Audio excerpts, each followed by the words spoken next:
being content with the average.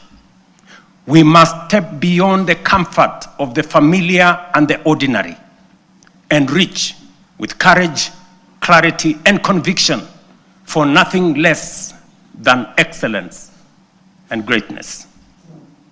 Therefore, as we examine the achievements of the past 3 years, results that have laid a firm foundation for equality of opportunity and a nation where no one is left behind, today I will also place before you not just a vision, but a national project that is realistic, grounded, and entirely within our reach.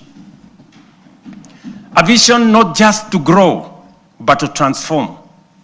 A roadmap not merely to move forward, but to rise. To rise from developing to developed. To rise from potential to reality. To rise from promise to prosperity. To rise from the third to the first world. To rise finally into the Kenya we have long imagined. The Kenya we deserve. For long, our ambition was held hostage by small thinking and ordinary expectations. But that era must now be confined to the past. Today, we stand on the threshold of something far greater, a moment in which we can say that our parents dreamed of and what our children yearn for, we will accomplish in our lifetime. As we know, this is achievable because others have done it before. I have often spoken of the Asian tigers, South Korea, Singapore, Hong Kong, Malaysia. And by the way, members, the Prime Minister of Malaysia will be here this weekend. Countries that at independence were our peers in nearly every measurable way. They had no extraordinary resources.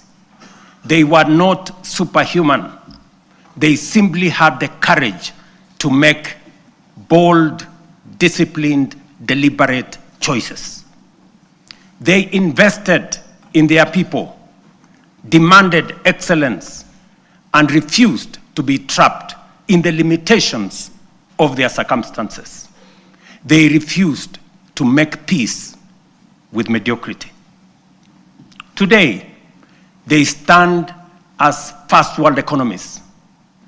If they could rise, so can Kenya. It can be done. Let me repeat. It can be done. Later in this address, I will set out the strategic choices, the reforms we will deepen, the sectors we will unlock, and the investments we will prioritize to move Kenya to the next level. I say all this not as a personal badge of honor, but as a recognition of what we have achieved together. The Kenyan people, the leadership in all arms of government, and across all political formations. Honorable members, the last 3 years have not been easy. We have agreed, sometimes disagreed, and at times those disagreements have carried great cost. We have compromised. We have confronted hard truths. And we have endured storms none of us invited. But we all take comfort that it has not been for nothing, for this is how far we have come. At a time like this, in 2022, Kenya was in distress. Inflation had soared almost to double digits. A fuel shortage threatened to paralyze our economy as oil marketers struggled to access dollars. The shilling was in free fall. Foreign reserves had hit historic lows. Debt service consumed more than half